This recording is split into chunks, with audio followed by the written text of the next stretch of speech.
அவனுடைய நாமத்தினாலும் உங்களுடைய ஆண்டவராக இயேசு கிறிஸ்துவின் நாமத்தினாலும் நேரம் உங்களுடைய வணக்கத்தை தெரிவித்துக் கொண்டு இன்றைக்கான தேவ செய்திக்குள்ளாக போகலாம். இன்றைக்கான தேவ செய்திக்குள்ளான தலைப்பு என்னன்னாக்கா, மற்றவர்களுக்கு உதவுவதை பற்றிய பைபிள் சொல்லும் 7 விஷயங்கள் தான் தலைப்பு. மற்றவர்களுக்கு உதவுவது என்பது மிக முக்கியமான ஒரு குணம். மனிதனுக்கு முக்கியமாக நம்ம கிறிஸ்தவர்களாய் இருக்கிறதுனால நம்ம கிறிஸ்துவின் அன்பை மற்றவர்களுக்கு பகிர்ந்து கொள்ள வேண்டும், ஷேர் பண்ணிக்கணும். நம்ம ஷேர் பண்ணிக்கணும்னு சொல்கிறோம். இப்படி எப்படி பண்ணலாம் அப்படின்னு பார்த்தீங்கன்னாக்கா, நம்மளால் முடிந்த அளவுக்கு மற்றவர்களுக்கு உதவி செய்யணும் இல்லைங்களா? நம்ம உதவி செய்யணும். அதற்காக தான் நம்மளை அழைத்திருக்கிறாருங்க. தேவன் நம்மளை மற்றவங்களுக்கு உதவி செய்கிறதுக்கு தான் நம்மளை அழைத்திருக்கிறாரு. சில பேர் என்ன நினைக்கிறாங்கனாக்கா, நம்ம ஏன் அதை செய்யணும், அந்த உதவி செய்கிறதுக்கு அநேக ஜனங்க, அநேக சமூக சேவைங்க அதுமாரி நிறைய இருக்குது இல்லைங்களா, நம்ம என்னத்துக்கு அதை செய்யணும் அப்படின்னு நினைக்கிறாங்க. ஆனால் அது தவறுங்க. தேவன் நமக்கு ஆசீர்வதிக்கும் போது மற்றவர்களுக்கு நாம் அதை பகிர்ந்து கொள்ளணும். நம்மளுக்கு ஆசீர்வதித்ததை நம்ம மற்றவங்களுக்கும் பகிர்ந்து கொள்ளணும். இல்லைன்னா நம்ம தேவனுக்கு முன்பாக சுயநலவாதியாக ஆகிடுவோங்க. ஏன்னா நாம் மற்றவர்களுக்கு உதவி செய்ய வேண்டும் என்று இந்த 7 காரியம் மூலமாக நம்ம பார்க்கலாங்க. ஃபஸ்ட்டு முதலாவது காரியம் பலவீனர்களை பராமரித்தல். இதுதான். இப்போ நம்ம பலவீனர்கள் யார் இருக்கிறாங்களோ அவங்கள நம்ம பராமரிக்கணும். நம்ம பார்க்குறோம், அவங்க பலவீனராக இருக்கும்போது நம்மளால் முடிஞ்ச அளவுக்கு அவங்கள நம்ம பராமரிக்கணும். இதுதான் ஃபஸ்ட்டு முதலாவது. பைபிள் என்ன சொல்லுதுனாக்கா, பைபிள் என்ன சொல்லுவது என்றால், நாம் எல்லாரும் நம்மை சுற்றி பலவீனமாக இருக்கிறவர்களை யாருன்னு பார்த்து அவங்களுக்கு உதவி செய்யணும் என்று தேவனுடைய வார்த்தை நமக்கு சொல்கிறது. லேவியராகமம் 25:35.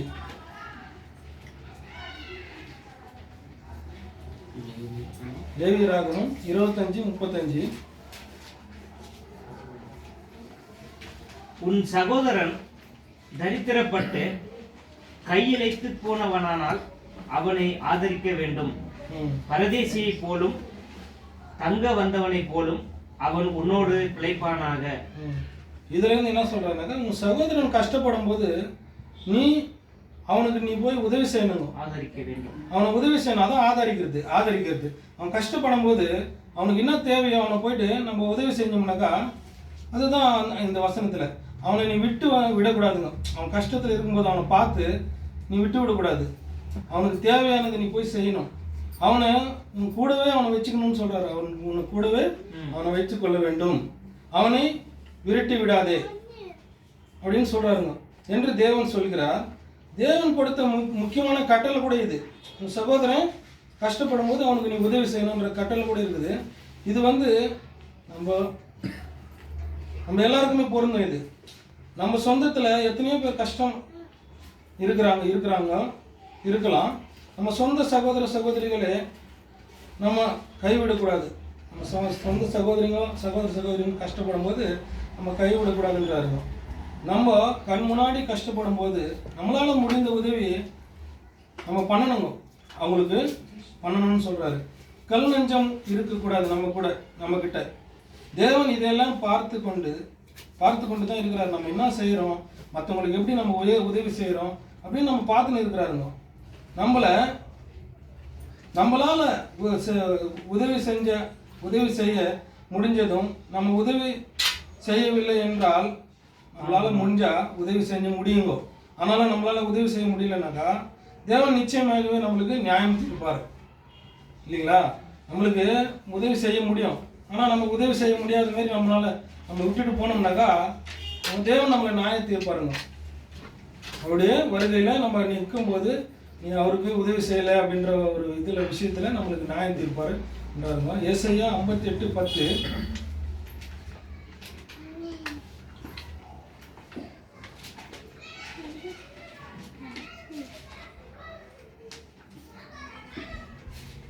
பசியுள்ளவனிடத்தில் உன் ஆத்துமாவை சாய்த்து சிறுமைப்பட்ட ஆத்துமாவை திருப்தியாக்கினால் அப்பொழுது இருளில் உன் வெளிச்சம் உதித்து உன் அந்தகாரம் மத்தியானத்தை போல் ஆகும்.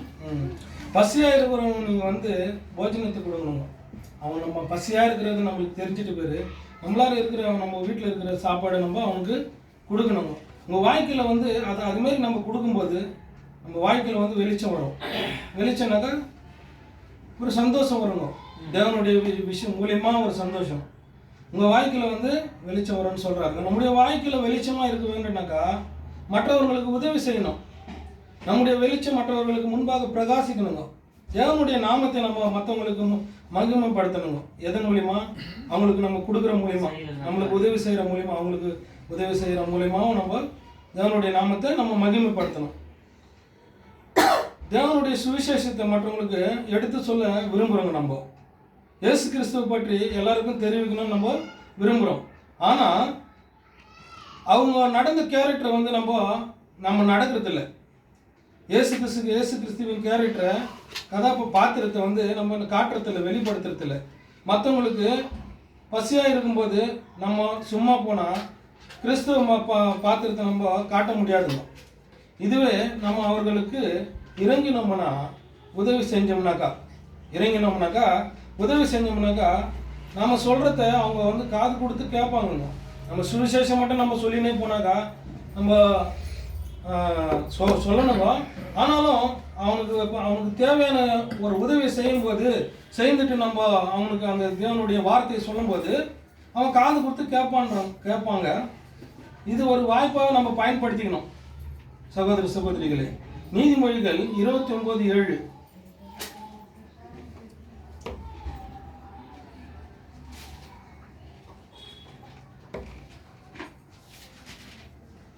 நீதிமான் ஏழைகளின் நியாயத்தை கவனித்து அறிகிறான், துன்மார்க்கனோ அதை அறிய விரும்பான்.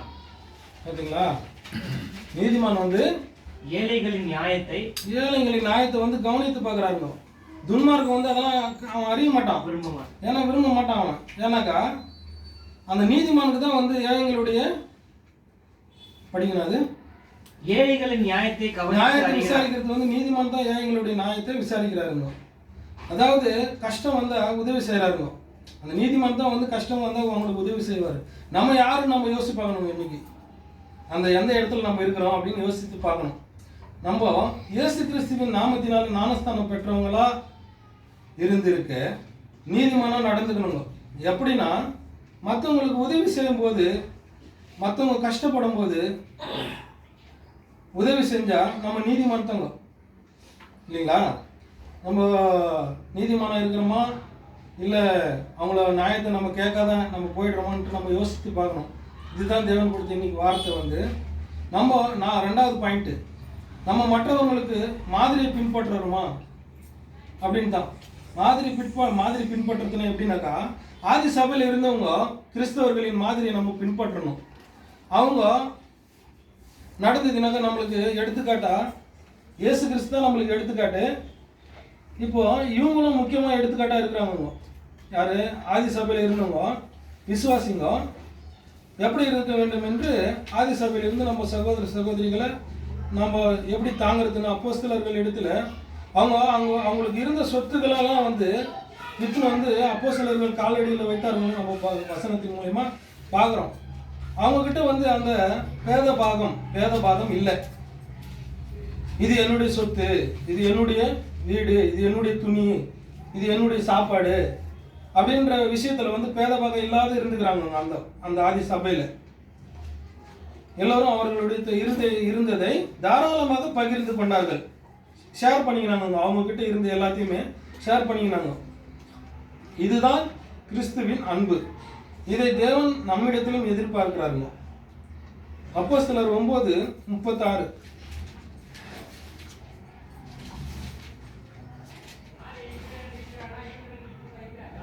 அப்போஸ்தலர் 9:36. யோப்பா பட்டணத்தில் கிரேக்க பாஷையிலே தொர்கான் என்று அர்த்தம் கொள்ளும் தபிதாள் என்னும் பெயருடைய ஒரு சீசி இருந்தாள். அவள் நற்கிரைகளை தர்மங்களையும் மிகுதியாய் செய்து அந்த அந்த அந்த யோப்பா பட்டணத்தில் யோப்பா பட்டணத்துல வந்து அந்த தோற்கால் என்கின்ற அர்த்தம் கொண்ட தபித்தாள் என்ற ஒரு பெயர் உள்ள ஒரு ஸ்திரீ இருந்தாங்க. அவங்கள பத்தி இப்ப பார்க்கணும்னாக்கா அவங்க வந்து அவங்களுடைய வாழ்க்கையே வந்து மற்றவங்களுக்கு வந்து உதவியா தான் வாழ்ந்துக்கிறாங்க, எடுத்துக்காட்டா வாழ்ந்துக்கிறாங்க. நற்கிரியை செய்யறது, தர்மங்களை செய்யறது, புரியுதுங்களா? அவங்களுக்கு வந்து ரொம்ப உதவியா இருந்திருக்கிறாங்க.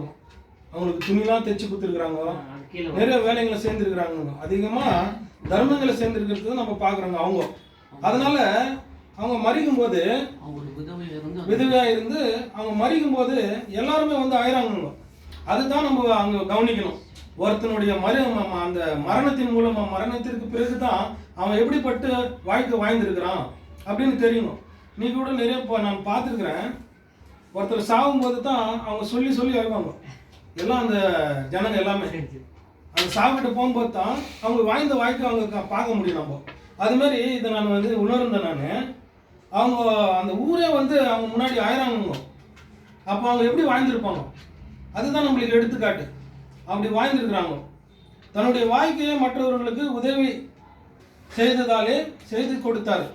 நம்ம கூட நம்முடைய வாழ்க்கையில முடிந்தவரை மற்றவங்களுக்கு உதவி செய்யணும், உதவியாக இருக்க வேண்டும் என்று இருக்க வேண்டும். நம்முடைய வாழ்க்கை நமக்கு சொந்தமானதல்ல.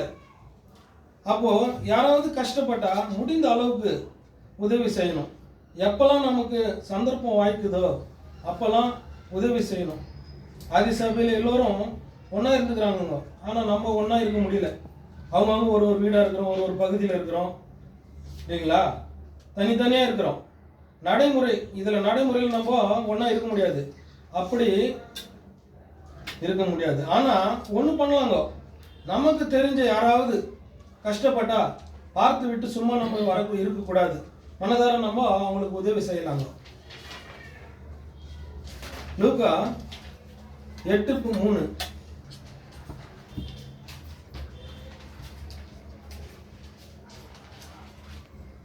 ஏரோதின் காரியக்காரனான ஊசாவின் மனைவியாகிய யோவன்னாலும் சூசன்னாலும் தங்கள் ஆஸ்திகளால் அவருக்கு ஊழியம் செய்து கொண்டு வந்த மற்ற அநேகம் ஸ்திரீகளும் அவருடனே இருந்தார்கள். இவங்க வந்து இவர்கள் தங்கள் ஆஸ்திகள் எல்லாம் வந்து அநேகத்தை விற்று வந்து இயேசு கிறிஸ்துவின் ஊழியத்துக்கு உதவி செய்திருக்கிறாங்க. அவருடைய நோக்கம் என்னன்னாக்கா இயேசு கிறிஸ்துவனுடைய ஊழியத்தை தாங்கணும். எப்படின்னா வந்து நம்மளுடைய சொத்துக்களை விற்று கூட, அது சொத்துக்களை அவங்க பெருசா நினைக்கல, அவங்களுடைய பணத்தை அவங்களோட ஆஸ்திகளை பெருசா நினைக்காத அவங்களால அவங்களோட சொத்துக்கள் எல்லாம் விற்று வந்து ஊழியத்துக்கு உதவி செஞ்சிருக்கிறாருங்க. அதுதான் இது வந்து நம்மள விஷயத்துல நம்ம எடுத்துக்கணும். ஒரு ஊழியம் நடக்குதுனாக்கா அந்த ஊழியம் தடைப்படும் போது நம்மளால முடிஞ்ச அளவுக்கு அந்த ஊழியத்தை நம்ம தாங்கணும். இதுதான் தேவன் வந்து இன்னைக்கு வெளிப்படுத்த இந்த வசனத்தின் மூலமா இந்த சகோதரிகள் மூலமா நம்மளுக்கு வெளிப்படுத்துற விஷயம் என்னன்னாக்கா ஊழியத்துக்காக, ஊழியம் செய்யறவங்களுக்காக நம்மளால முடிஞ்ச அளவுக்கு நம்ம உதவி செய்யணும். 3வது பாயிண்ட் வந்து மற்றவர்களுக்கு உதவி செய்வதன் மூலம் நமக்கு கிடைக்கும் பலன். என்ன பலன் நம்மளுக்கு கிடைக்கும்? மற்றவங்களுக்கு கிடைக்கும் போது உதவி செய்யும் போது செய்வதன் மூலம் நமக்கு கிடைக்கும் பலன் என்ன கிடைக்குது? தேவன் நம்மளுக்கு என்ன பலன் கொடுக்குறாருங்க? நம்மளுக்கு தேவனுடைய ஆசீர்வாதம் நம்மளுக்கு கிடைக்குதுங்க. புரியுதுங்களா? கொடுப்பதன் மூலமாகத்தான் தேவனையும் இயேசு கிறிஸ்துவின் குணத்தையும் மற்றவர்களுக்கு நம்ம காண்பிக்க முடியும். நீதிமொழிகள் 11:25.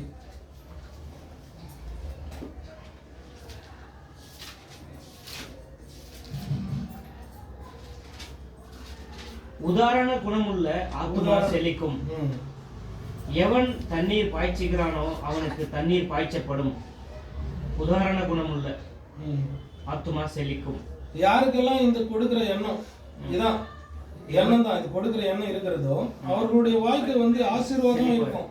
நம்முடைய வாழ்க்கையில செழிமை இல்லையா, செழிப்பு இல்லைனாக்கா நம்ம காரணம் என்ன தெரியுங்களா? மற்றவங்களுக்கு நம்ம உதவியே பண்றது இல்லை. அதனால தான் தேவன் நம்மள வாழ்க்கையை செழிக்கிறது இல்லை.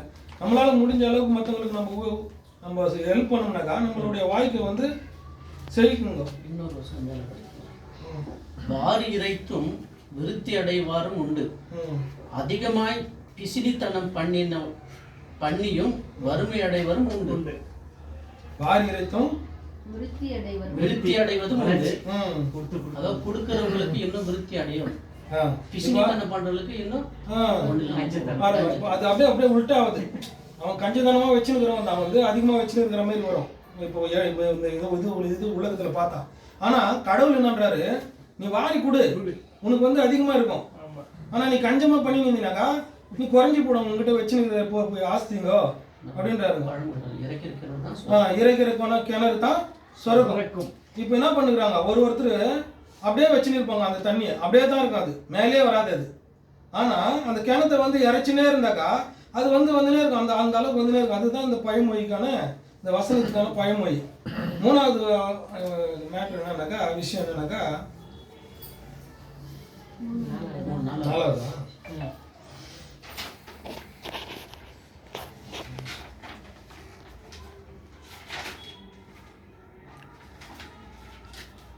நம்ம சரியானதை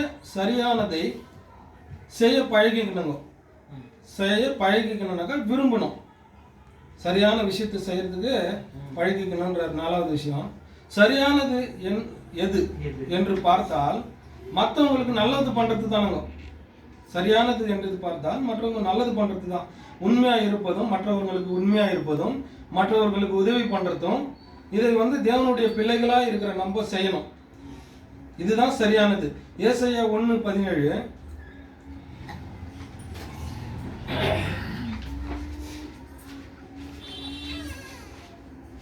நன்மை செய்ய படியுங்கள், நியாயத்தை தேடுங்கள், ஒடுக்கப்பட்டவனை ஆதரித்து திக்கற்ற பிள்ளையின் நியாயத்தையும் விதவையின் வழக்கையும் விசாரியுங்கள். தேவனுடைய பிள்ளைகளா இருக்கிற நாம சுயநலமா இருக்கக்கூடாது, மற்றவங்களுக்கு நன்மை செய்யணும். யார் வந்து திக்கற்று இருக்கிறார்களோ அவர்களுக்கு நியாயத்தை செய்யணும், விதவைகளா இருக்கிறவங்களுக்கு உதவி செய்யணும். நீங்க நிறைய பேர் என்ன பண்றாங்க தெரியுங்களா, அவங்கள அந்த விதவையா இருக்கிறாங்க பாருங்க, அவங்ககிட்டே கடன் வாங்கிடுறாங்க. அவங்ககிட்டே கடன் வாங்கிட்டு திருப்பி கொடுக்கறது இல்லை. அதுக்கு என்னென்னவோ சொல்லிக்கின்னு, ஏன்னா அவங்களுக்கு நம்ம கொடுக்குற இடத்துல இருக்கிறோம், அவங்களுக்கு கணவன் இல்லை, அந்த குடும்பத்துக்கு நம்ம தாங்கணும் நம்மளால முடிஞ்சது. அவங்ககிட்டே எதனா பேசி அவங்ககிட்டே கடன் வாங்கிட்டு திருப்பி தருவதில்லை. ஆனா இதுக்கெல்லாம் வந்து தேவன் வந்து நியாயம் தீர்ப்பாருங்க. யாரெல்லாம் இப்படி பண்றாங்களோ அவங்களுக்கெல்லாம் தேவன் வருகையில நியாயம் தீர்க்கப்படும். யாரு திக்கற்று இருக்கிறாங்களோ அவர்களுக்கு தேவன் துணையாக இருக்கிறாருங்க. யாரு திக்கற்று இருக்கிறவங்களுக்கெல்லாம் தேவன் தான் துணையா இருக்கிறாரு. இன்னைக்கு அநேக ஜனங்க திக்கற்று இருக்கிறாங்க, ஆனாலும் இருக்கிறாங்க, நல்லா வாழ்ந்துன்னு தான் இருக்கிறாங்க. அவங்களுக்கு தேவையானதெல்லாம் தேவன் கொடுத்துன்னு தான் இருக்கிறாரு. அவர் தான், அதுக்கு தான் தேவன் துணையா இருக்கிறாரு. தேவன் அவர்களுக்கு துணையா இருக்கிறாரு. தேவன் அவர்களுக்கு வந்து அப்பாவை கூட இருக்கிறாரு. அந்த திக்கற்று இருக்கிறாங்க பார்த்தீங்களா, தேவன் வந்து அவங்களுக்கு அப்பாவை கூட இருக்கிறாரு. அவங்க கிட்ட எந்த தவறும் பண்ணக்கூடாதுங்க. அவங்க யார் திக்கற்று இருக்கிறாங்க இல்லைங்களா, அவங்களுக்கு எதிராக எந்த ஒரு அவங்களுக்கு தீமையான காரியமும் செய்யக்கூடாது. ஏன்னா தேவன் அப்பாவா இருக்கிறாருங்க.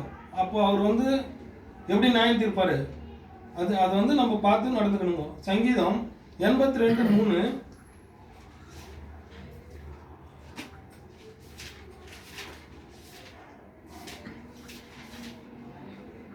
ஏழைக்கும் திக்கற்ற பிள்ளைகளுக்கும் நியாயம் செய்து சிறுமைப்பட்டவனுக்கு திக்கற்றவனுக்கும் நீதி செய்யுங்கள். நாமும் அவர்களுக்கு நியாயம் செய்யணும். யாரு அப்படி இருக்கிறவங்களுக்கு நம்ம நியாயம் செய்யணும், நீதியும் செய்யணுங்க. அவர்களுக்கு நாம துணியா இருக்கணுங்க. அப்படி அந்த மாதிரி இருக்கிறவங்களுக்கு, தேவனுடைய பிள்ளைகளா இருக்கிற நாமும் அவங்களுக்கு துணியா இருக்கணும். இது தேவனுடைய கட்டளை. புதிய ஏற்பாட்டில், பழைய ஏற்பாட்டில் இதை தான் சொல்றாருங்க, சொல்லிட்டு வர்றாருங்க.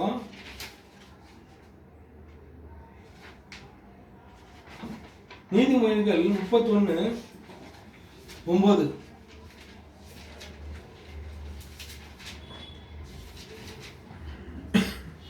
உன் வாயை திறந்து நீதியாய் நியாயம் தீர்த்து சிறுமையும் எளிமையும் ஆனவனுக்கு நியாயம் செய். அவர்களுக்கு எதனா ஒரு குறை இருந்தாக்கா நம்ம பார்த்துட்டு சும்மா இருக்கக்கூடாதுங்க. அவர்களுடைய தேவைகளை நம்ம சந்திக்கணும். ஆதி சபையில் கூட விதவைமார்களுக்கு என்ன நடந்துச்சுன்னு தெரியுங்களா, ஒரு இடத்துல சாப்பாடு பிரச்சனை வருது பாருங்க. அப்போ சரியான விதத்தில் சாப்பாடு அவங்களுக்கு கிடைக்கல, அப்போது ஒரு பிரச்சனை வருது, பிரச்சனை ஆகுதுங்க. அப்போ என்ன பண்ணுறாங்க, 7 பேர் நியாயமானம் பண்ணுறாங்க, பண்ணி அவங்களுக்கு சரியான விதத்தில் சாப்பாடு போய் சேரணும் இல்லைங்களா? இதுதான் வந்து நாம் பண்ண வேண்டியது சகோதர சகோதரிகளே. அவங்களுக்கு இன்னும் தேவை இருக்குது, நம்மளால் முடிஞ்ச அளவுக்கு அவங்களுக்கு தேவைகளை நம்ம சந்திக்கணுன்றது. அப்போ சந்திச்சாங்க பாருங்க. இந்த ஒரு பிரச்சனை வரும்போது எல்லாரும் வந்து தேவனுடைய வார்த்தை சொல்ல போயிருக்கிறாங்க. அப்போ அவங்களுக்கு கவனிக்கிறதுக்கு இல்லை. அப்போ என்ன பண்ணுறாருங்க, அந்த அப்போஸ்தலர்கள்லாம் என்ன பண்ணுறாங்க, ஒரு 7 பேர் அவங்களுக்காக அந்த நியமித்து அவங்களை போஷிக்கிறதுக்கு அந்த அந்த ஒரு வேலையை செய்கிறாங்க. அஞ்சாவது விஷயம் வந்து மற்றவங்களுக்கு உதவி செய்யும் போது தேவனுடைய குணத்தை நம்ம பின்பற்றுகிறோம். உதவி செய்யும் போது தான் அதான் தேவனுடைய குணமாக இருக்குது. மற்றவங்களுக்கு உதவி பண்ணுறது தேவனுடைய குணம் இல்லைங்களா? அதனால நம்ம அந்த குணத்தை நம்ம பின்பற்றணும். தேவனுடைய ரொம்ப பெரிய குணம் இது. உதாரணமாக குணமும் இருக்குது, உதாரணத்துவமும் இருக்குது. மற்றவங்களுக்கு உதவி செய்வது அவருடைய சொந்த குமாரனையே வந்து பாவிகளாகிய அவருடைய நமக்கு கொடுத்துட்டாருங்க. இதுக்கு மேலே உதவி செய்கிற யாரால முடியுங்களா? தேவன் வந்து பாவிகளான நம்மளுக்கு வந்து எப்படியாப்பட்ட உதவி செய்தாருனாக்கா, அவருடைய சொந்த குமாரனையே உதவியாக கொடுத்தாருங்க, பலியாக்கி உதவியாக கொடுத்தாருன்னு பார்க்கணும். நம்முடைய ரட்சிப்புக்கு அவருடைய குமாரனையே பலியாக கொடுத்துட்டார். இதுக்கு மேலான யாராவது நமக்கு உதவி பண்ண முடியுமா? பண்ண முடியாது. நம்முடைய வாழ்க்கைக்கு இருக்கிற எல்லாமே தேவன் நமக்கு கொடுத்த கிருபைங்க. இன்னைக்கு நம்ம நல்லபடியாக இருக்கிறோம்னா அது தேவனால தான். நம்மளுக்கு தேவையான எல்லாத்தையுமே சந்திக்கிறார் பாருங்க. நம்மளுக்கு இருக்க இடம் கொடுத்துருக்கிறாரு, சாப்பிட்றதுக்கு உணவு கொடுத்துருக்கிறாரு, போட்டுக்கிறதுக்கு நம்மளுக்கு துணிகள் கொடுத்துருக்கிறாரு, நல்ல ஆரோக்கியத்தை கொடுத்துருக்கிறாரு. இது எல்லாமே தேவன் கொடுத்தது தான்.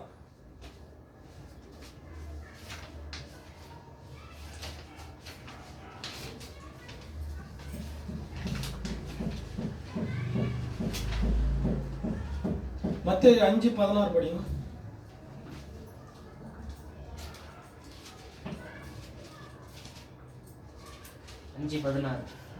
இவ்விதமாய் மனுஷர் உங்கள் நற்கிரியைகளை கண்டு பரலோகத்தில் இருக்கிற உங்கள் பிதாவை மகிமைப்படுத்தும்படி உங்கள் வெளிச்சம் அவர்களுக்கு முன்பாக பிரகாசிக்க கடவுது.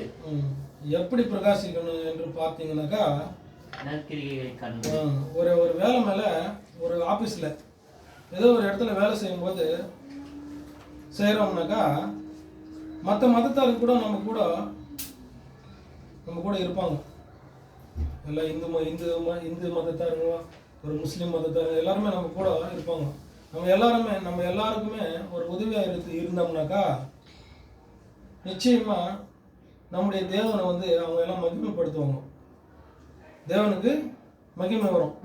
நம்ம அவங்களுக்கு எதனா அந்த வேறு மதத்துக்காரங்க பிரச்சனை இருக்கும்போது நம்ம போய் அவங்களுக்கு நம்ம உதவி செஞ்சோம்னாக்கா, இவங்க பரவாயில்ல, இவங்க கிறிஸ்தவங்க பாருங்க எப்படி நம்மளுக்கு உதவி செய்யலாம், நம்ம கேட்காத முன்னே நம்ம அவங்களுக்கு பிரச்சனை நம்மளுக்கு தெரிய வரும்போது நம்ம போய் அவங்களுக்கு உதவி செய்யும்போது என்ன வருது, தேவனுடைய நாமம் வந்து மகிமைப்படும். இவர் உண்மையிலே கிறிஸ்தவன் தான்ட்டு மாதிரி வந்து தேவனுடைய மாதிரி மற்றவங்களுக்கு உதவி செய்கிற எண்ணமும் வந்து அவர்களுக்கும் வரும். நம்ம வீட்டு பக்கம் நம்ம வீடு இருக்குது இல்லைங்களா, அக்கம் பக்கம் உள்ளவங்களுக்கு கூட நம்ம உதவி செஞ்சோம்னாக்கா நிச்சயமாகவே அவர்கள் வாயிலிருந்து இந்த வார்த்தை வரும். என்ன வார்த்தை? நம்முடைய தேவனுக்கு மகிமை வரும்படியான வார்த்தை வந்து அவங்க வாயில் வரும்.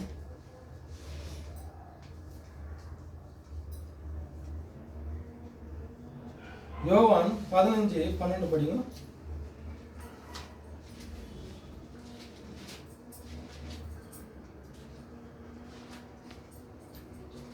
நான் உங்களில் அன்பாய் இருக்கிறது போல நீங்களும் ஒருவரில் ஒருவர் அன்பாய் இருக்க வேண்டும் என்பதே என்னுடைய கற்பனையா இருக்கிறது. இது கட்டளையாக இருக்குதுங்க. தேவன் நம்ம மேல அன்பா இருக்கிறாரு. நம்மளும் வந்து நம்ம ஒருவருக்கு ஒருவர் நம்ம அன்பா இருக்கணும். அதே மாதிரி நம்ம கிறிஸ்தவர்களாக இருக்கிற நம்ம எல்லாம் ஒருவருக்கு ஒருவர் அன்பாக இருக்கிறது மட்டும் போதாதுங்க. வெளியே கூட போயிட்டு ஒருவருக்கு ஒரு அன்பை நம்ம காட்டும் போது தான் தேவன் வந்து நம்மளை அன்பாக இருக்கிறது போல அவங்க வந்து அந்த அன்பை ருசி பார்ப்பாங்க. எப்படின்னா நான் எப்படி உங்களில் அன்பாக இருக்கிற தேவன் சொல்றாரு, நான் எப்படி உங்களில் அன்பாக இருக்கிறேனோ அதே போல நீங்களும் ஒருவர் பேரில் ஒருவர் அன்பாக இருங்கள். என்னோட அன்பை மற்றவங்களுக்கு காட்டுங்க என்று தேவன் சொல்றாருங்க. அவர் எப்படி தன்னுடைய ஜீவனை, இயேசு கிறிஸ்து எப்படி தன்னுடைய ஜீவனை மற்றவங்களுக்காக நமக்காக கொடுக்க தயாராக இருந்தாரோ அப்படியே நாமும் கூட ஒவ்வொரு விஷயத்திலையும் அதுமாரி நம்ம தயாராக இருக்கணுங்க. அப்போ தான் இயேசு கிறிஸ்துவின் அன்பை வெளிக்காட்ட முடியும். அவரை போல மற்றவங்களை நம்ம அன்பு காட்ட முடியும். இது 7வது விஷயங்க. மற்றவர்களுக்கு உதவி செய்வது பரிசுத்தமான ஒரு விஷயம். மற்றவங்களுக்கு நம்ம உதவி செய்யணும்னாக்கா பரிசுத்தமான ஒரு விஷயம்னு சொல்றாருங்க. எப்பவுமே நம்ம பரிசுத்தமாக நடக்கணுங்க. மற்றவங்களுக்கு உதவி செய்யும்போது நாம் பரிசுத்த மனுஷனா ஆயிட்டு வருகிறோம். ஒரு உதவி செய்யும்போது தான் நம்ம அந்த பரிசுத்தமான மனுஷனா நம்ம ஆயிட்டு வருகிறோம்னு சொல்றாருங்க. மத்தேயு 5:42.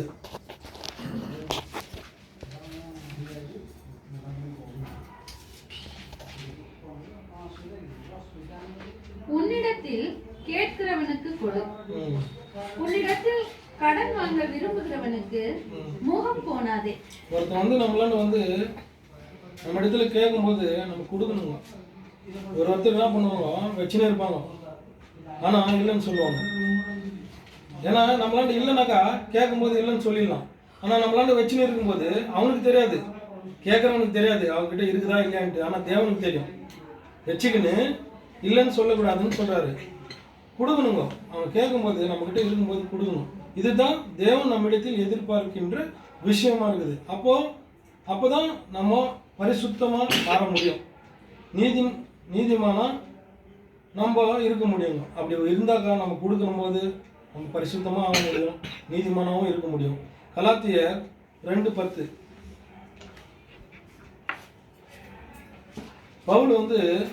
பவுல் சொல்றாருங்க, தரித்திரரை நினைத்துக் கொள்ளும்படி மாத்திரம் சொன்னார்கள். அப்படி செய்யும்படி அதற்கு முன்னமே நானும் கருத்துள்ளவனா இருந்தேன். தரித்திரர் இருக்கிறாங்க பாருங்க, அவர்களை வந்து நினைத்துக் கொள்ளுங்கள் என்று அந்த ஜனம் சொல்றாங்க.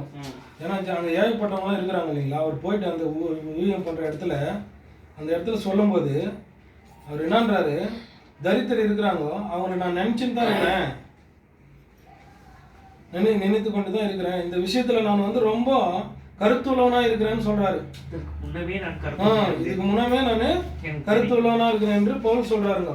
அந்த காலத்துல பவுல் காலத்துல வந்து வாரத்தின் 1வது நாள் வந்து காணிக்கை வாங்குறாங்க பாருங்க. சபையில காணிக்கை வாங்கும்போது அங்க யாரெல்லாம் தரித்திரர் இருக்கிறாங்களோ, ஏழைங்க இருக்கிறாங்களோ அவங்களுக்கு பகிர்ந்து கொடுக்குறாங்க அந்த காணிக்கை.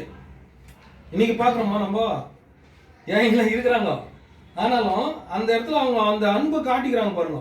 சபையில இருக்கிற காணிக்கை எடுத்து அங்க இருக்கிற ஏழைங்களுக்கெல்லாம் பகிர்ந்து கொடுத்துருக்குறாங்க. உதவி தரித்திரர் இருக்கிறார்களே எல்லோருக்கும் பகிர்ந்து கொடுத்து உதவி செய்வார்கள். இவர் பவுல் வந்து ஒரு சபைக்கு போனாருன்னா அந்த சபையில இருக்கிறவங்க வந்து வேற சபைக்கு போறாரு பாருங்க.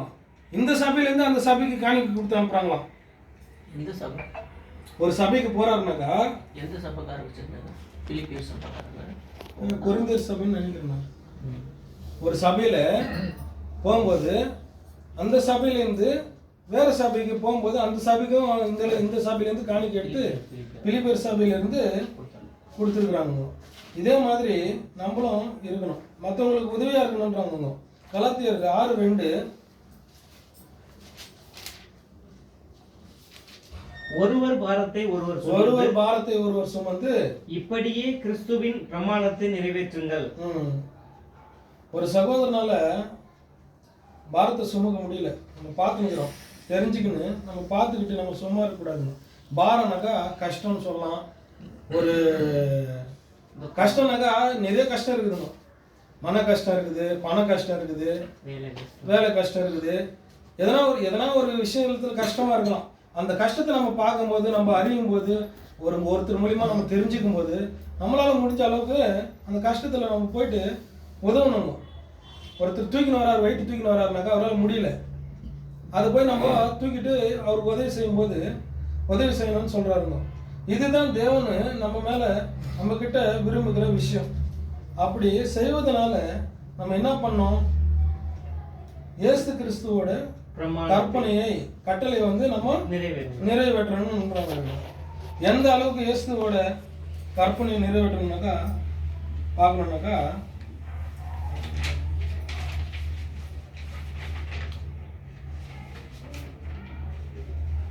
இப்போ நம்ம எல்லாருக்குமே நியாயப்பிரமாணத்தின் மூலமா, நியாயப்பிரமாணத்தின் கீழான இப்போ நம்ம எல்லாருமே நியாயப்பிரமாணத்தின் கீழ் இல்லைங்க. ஆனா கிறிஸ்துவின் பிரமாணத்தின் கீழ் இருக்கிறோம் இல்லைங்களா? அப்போ அந்த காலத்துல வந்து நியாயப்பிரமாணத்துக்கு கீழ் இருந்தாங்க. இப்போ நம்மளுக்கு அந்த நியாயப்பிரமாணம் இல்லை. இயேசு கிறிஸ்து வந்ததுல இருந்து நம்மள கிறிஸ்துவின் பிரமாணத்தில் இருக்கிறோம். அவர் என்ன சொல்றாரோ அதை நம்ம அந்த பிரமாணத்தில் தான் இருக்கிறோம். அதனால இந்த பிரமாணத்தை வந்து நாம நிறைவேற்றணும். இதுக்கு முன்னாடி சொன்னோம் இல்லைங்களா? ஒருத்தர் உதவி பண்றது, ஒருத்தர் கஷ்டத்தை, அவர் ஒரு பாரத்தை நம்ம சுமக்கிறது, அதெல்லாம் வந்து நம்ம அது கிறிஸ்துவின் இது பிரமாணம் தான். அதை நம்ம நிறைவேற்றணும். மற்றவர்களுக்கு உதவி செய்வதால் ஆகும், இல்லைன்னா நிறைவேற்ற முடியாது. இது வந்து மற்றவங்களுக்கு உதவி செய்தால் மட்டும்தான் இது வந்து நியாயப்பிரமாணத்தை நம்ம நிறைவேற்றணும். இல்லைன்னா நம்மளால நிறைவேற்ற முடியாதுங்க. ரோமர் 12:13.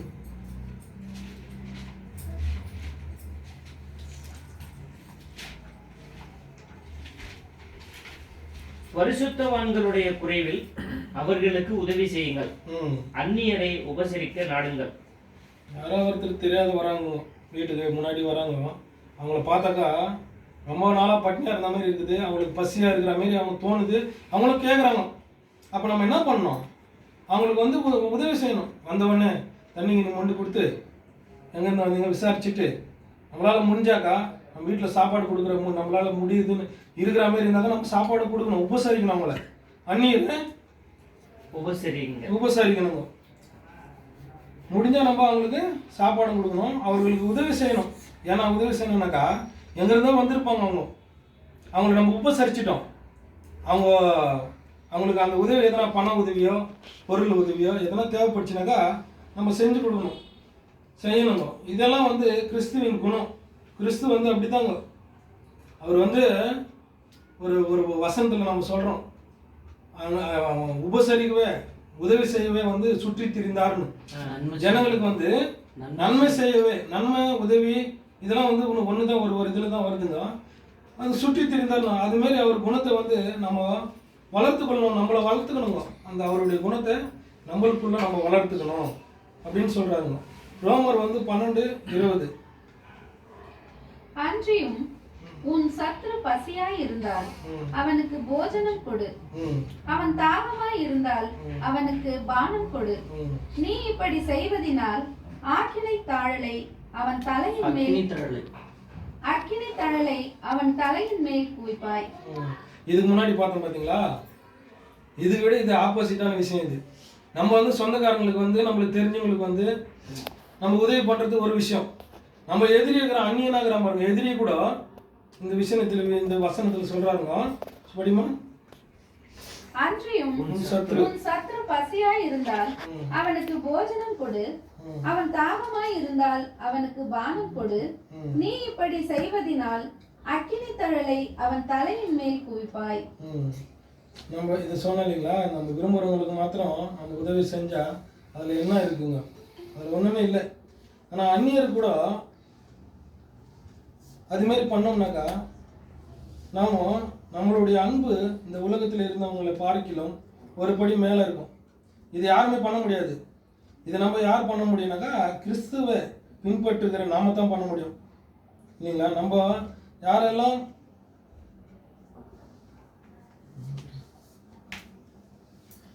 நம்மளை எதிரியாக நினைக்கிறாங்க பாருங்க, நம்மளை யாரெல்லாம் எதிரியாக நினைக்கிறாங்களோ நடத்துகிறாங்களோ அவங்க இதுமாரி பிரச்சனையில் இருக்கும்போது, பசியாக இருக்கும்போது நம்ம அவங்களுக்கெல்லாம் நம்ம சாப்பாடு கொடுத்து நம்ம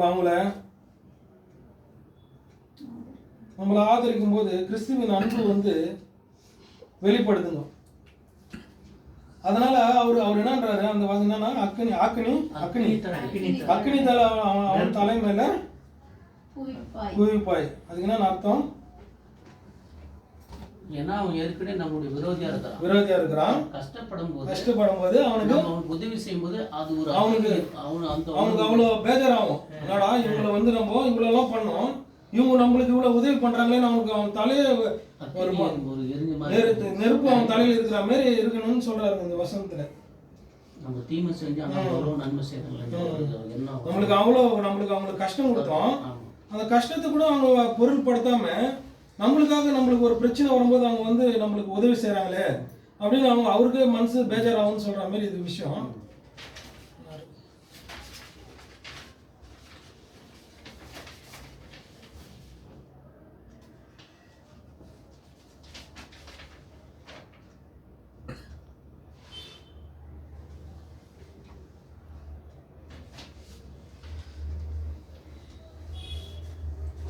ஏழாவது சுயநலம் என்பது விஷயம். ஏழாவது விஷயம் முடிஞ்சிச்சுங்க. இதை லாஸ்ட். சுயநலம் என்பது ரொம்ப பொல்லாப்பான விஷயம். சுயநலமாக இருக்கிறோம் பார்த்தீங்களா, நம்ம வந்து அது ரொம்ப பொல்லாப்பான விஷயம்னு சொல்கிறாங்க தேவன். ஏன்னா நம்மளுக்காகவே பார்த்துக்கின்னு நம்மளுடைய பிரச்சனையை நம்ம சந்திச்சுக்கின்னு வேற யாருக்குமே வந்து ஒரு உதவி பண்ணாத நம்ம இருக்கிற பாருங்க, அது ரொம்ப பொல்லாப்பான விஷயம்னு சொல்கிறாருங்க. தேவன் எவ்வளோ ஆசீர்வாதங்களை கூட நமக்கு கொடுத்துருக்கிறாருங்க. ஆனால் நம்ம சுயநலமாக இருக்கிறோம். நம்ம சுயநலமாக தான் வாழ்ந்துட்டு மரித்தோமானால் நம்மளை மாதிரி பொல்லாப்பான மனுஷன் இந்த உலகத்தில் யாருமே இல்லைங்க அப்படின்னு சொல்றாரு. நீதிமொழிகள் 3:27.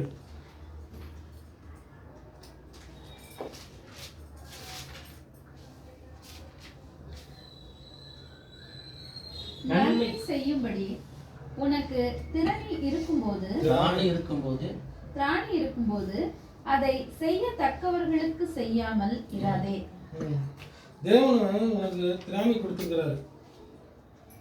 மற்றவங்களுக்கு வந்து உதவி செய்கிறதற்கு திராணி கொடுத்துருக்கிறாரு. ஆனால் செய்யாமல் இருக்கக்கூடாதுங்க. அவங்களுக்கு செய்யணும், உதவி செய்யணும். நம்மளால் முடிஞ்ச அளவுக்கு நம்மளுக்கு திராணி கொடுத்துருக்கிறாரு. திராணினாக்கா ஒரு பேலன் கொடுத்துருக்கிறாரு, சக்தி கொடுத்துருக்கிறாரு. அப்போது ஒருத்தர் எக்ஸாம்பிளாக சொல்கிறேன், ஒருத்தர் யாரும் நடந்து போயிருக்கிறாங்க, வண்டியில் போயிருக்கிறாங்க, பெட்ரோல் ஆகிடுச்சு, அவங்களுக்கு ஒரு உதவி பண்ணுறது, இது வந்து இது ஒரு எக்ஸாம்பிள் தான். நீதிமொழிகள் 21:13.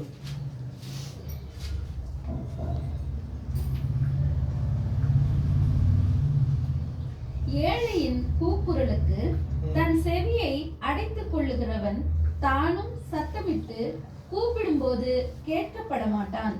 ஏழைகளுக்கு நம்ம உதவி செய்யும் போது செய்யாம போனா தேவனு நமக்கும் உதவி செய்ய மாட்டாருங்க. ஒரு ஏழைங்க உதவி செய்யும் போது அவங்க உதவி கேட்குறாங்கனாக்கா நம்ம உதவி செய்யணும். இதுதான் இதுக்கு பொருள். நம்ம தேவன் வந்து நம்மளுக்கு உதவி செய்ய மாட்டாருன்னு சொல்றாங்க. எடுத்துக்காட்டா ஒரு பிச்சை எடுக்கிறாரு பாருங்க, ஒரு பிச்சைக்கார் வந்து கூப்பிடுறாரு நம்மளை. ஒரு சிக்னல்லாம் நம்ம பார்க்குறோங்க, வண்டியில் போகும்போது கூப்பிடுவாங்க பிச்சைக்காரங்க. பிச்சை கேட்கும்போது ஒருத்தருக்கு கேட்கும், ஆனால் கேட்காத மாதிரி என்ன இருக்கிறாருங்க, கவனிக்காத அப்படியே அது மாதிரி இருக்கக்கூடாது நம்ம அப்படின்றாருங்க இந்த விஷயத்தில். ஏன்னா மற்றவங்களுக்கு உதவி பண்ணுற மனசு நம்மக்கிட்ட இல்லைன்னா அந்த மனசு தான் தேவன் பார்க்குறாரு. அந்த மனசை தான் நம்மளை தேவன் பார்க்குறாருன்றாருங்க. மற்றவங்களுக்கு நாம் உதவி செய்யும்போது நிச்சயமாகவே நமக்கு தேவன் உதவி செய்வாருங்க. அது தேவன் நமக்கு கொடுத்த வாக்குத்தத்தம் கூட. யாக்கோபு 2:14-17.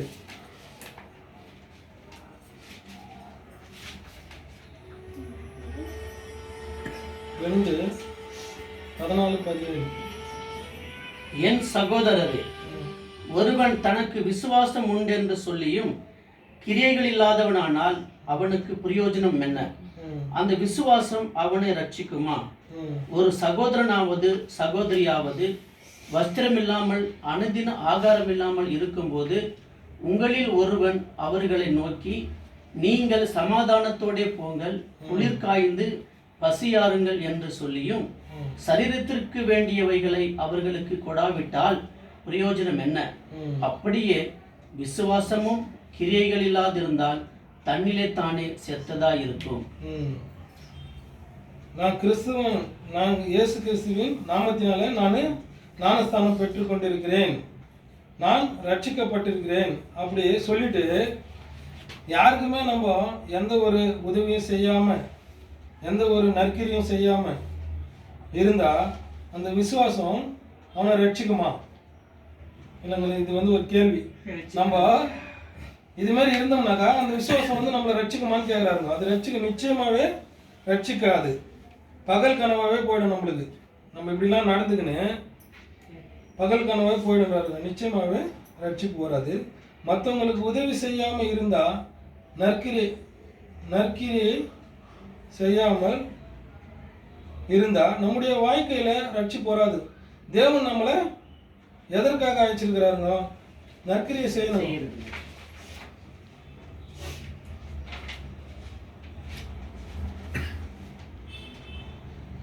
தேவன் நம்மளை அழைச்சிருக்கிறது விசுவாசத்துக்கு மாத்திரமே இல்லைங்க, நற்கிரியும் செய்யணும். அந்த இது என்னன்னா, அது ஒரு வசனம் வருது, நற்கிரியை செய்யாத விசுவாசம் அது வருதாங்க, அந்த வசனம் வருதாங்க. அப்படியே விசுவாசமும் கிரியை இல்லாதிருந்தால் தன்னிலே தானே செத்ததா இருக்கும். ஒரு சகோதரனாவது ஒரு சகோதரியாவது வஸ்திரம் இல்லாம வரும்போது அவங்களுக்கு அன்னதினம் ஆகாரம் இல்லாமலும் வஸ்திரம் இல்லாமலும் இருக்கும்போது நீங்க சமாதானத்தோட போங்க. இப்போ யாரோ ஒருத்தர் நம்மளை வந்து பார்க்குறாங்களா, நம்மளை வந்து எதனா நம்மளுக்கு உதவி செய்வாங்களா அப்படின்னு வரும்போது நம்ம என்ன பண்ணுறோம்? போங்க, சமாதானத்தோடு போங்க அப்படின்னு சொல்லும்போது அவங்களுக்கு நான் ஜெபம் பண்ணுறேன், உங்களுக்காக நான் ஜெபம் பண்ணுறேன் அப்படின்னு சொல்லும்போது அது அப்படி சொல்லக்கூடாதுங்க. நம்மளாண்டு இருக்கிறது சரீரத்துக்கு அவங்களுக்கு தேவையானங்களை கொடுக்கணுங்க, அதுக்கு வந்து கொடுக்கணும்னு சொல்கிறாருங்க. அப்படி கொடுக்காத நம்ம சொல்லணும்னாக்கா பிரயோஜனம் இல்லை. நம்மக்கிட்ட இருக்கிறத கொடுக்கணும்.